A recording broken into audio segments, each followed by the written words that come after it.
কৃষ্ণ সেজেছি রথযাত্রা অনেক আনন্দতে।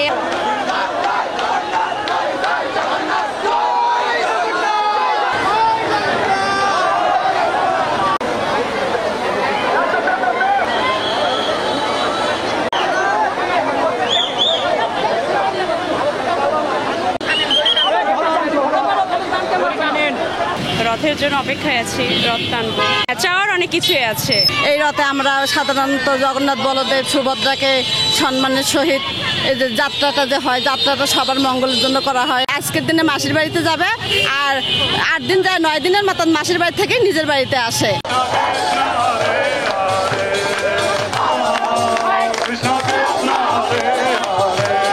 এখানে উপভোগ করতে আসছি, সবাই মিলে আনন্দ করব। এবং এটার একটা রীতি আছে আমাদের, যে টেনে নিয়ে যাওয়ার রশিটা ধরে আমরা এটাকে মূলত বলা হয় যে আমাদের যে বোঝাটা আমরা যে টেনে নিয়ে যাব, এটা আমাদের জীবনের অনেকটা বোঝা আগায় দেওয়া। তো আমরা আসছি মূলত আমাদের সেই পুণ্যের কাজটা করতে।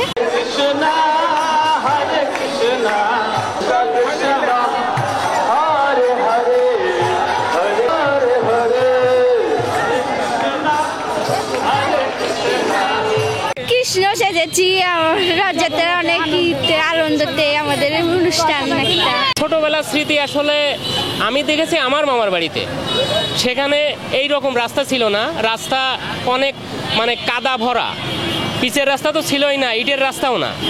রথ যেতে যেতে চাকাও ভেঙে যেত, সেই চাকা ঠিক করে নিয়ে আবার টানো, আবার যাও।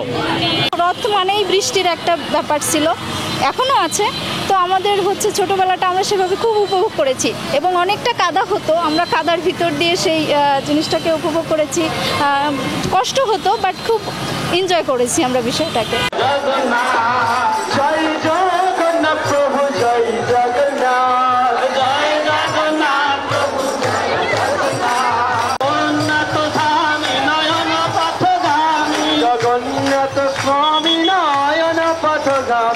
আমরা মনে করি রথের দড়ি আমরা যদি স্পর্শ করি তাহলে আমাদের সকল পাপ দূর হয়ে যায়, মূলত এই কারণে। এবং আমাদের যত অসুখ বিসুখ থেকে আসে সব থেকে আমরা রেহাই পাই। আমরা ঈশ্বরের কাছে প্রার্থনা করলে সেটা ঈশ্বর পূরণ করে। এই দিনে আমাদের এই দেবদেবতা সুভদ্রা, বলরাম, জগন্নাথ এরা মাসির বাড়ি যাওয়ার জন্য উদ্দেশ্যে রওনা হয়, এবং এরাই আমাদের কাছে, আমাদের ভক্তের কাছে এনারা আসে এই দিনে, এবং আমরা এই দিনটা অনেক ভালোভাবে উদযাপন করে থাকি।